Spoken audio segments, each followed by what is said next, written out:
सूरत अल-कौसर मक्की है, इसमें कुल 3 आयात हैं। इस सूरत में 3 मकासद बयान हुए हैं।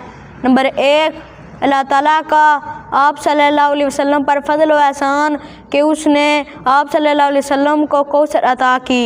नंबर 2, कौसर जैसी नेमत का शुक्र अदा करने के लिए आप सल्लल्लाहु अलैहि वसल्लम को नमाज पढ़ने और कुर्बानी करने का हुक्म दिया गया।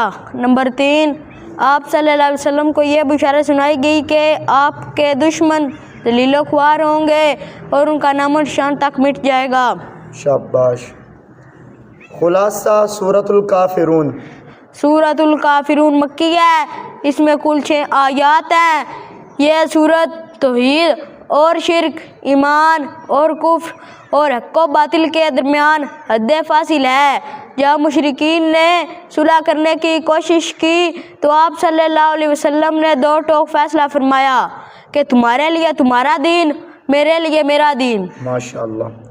खुलासा सूरतुन नस्र। सूरतुन नस्र मदनी है, इसमें कुल 3 आयात हैं।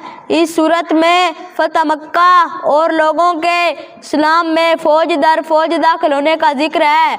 आखिरत की तैयारी की तरगीब दी गई है। ऐ पैगंबर सल्लल्लाहु अलैहि वसल्लम, फतवात का वक्त आ गया है और लोग जोग दर जोग मुसलमान होने लगे हैं। अब आपकी आमद का मकसद पूरा होने को है। शाबाश।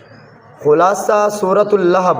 सूरतुल लहब मक्की है, इसमें कुल 5 आयात हैं। ये सूरत आप सल्लल्लाहु अलैहि वसल्लम के दुश्मन अबू लहब और उसकी बीवी उम्मे जमील का अंजाम बतलाती है कि वो किस तरह बर्बाद हुए।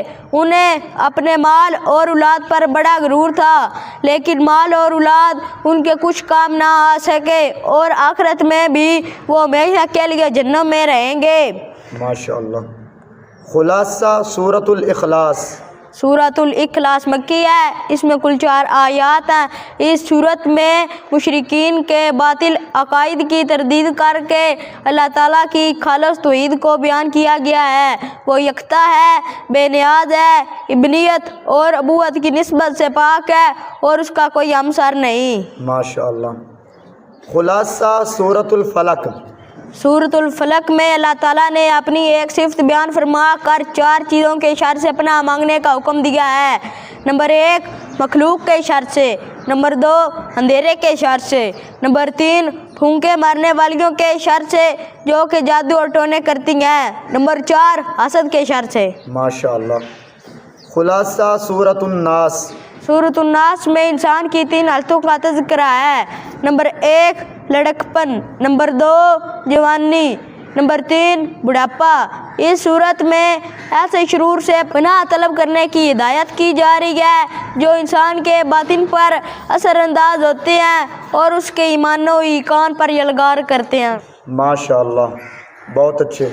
अल्लाहुम्मा ज़िद फज़िद।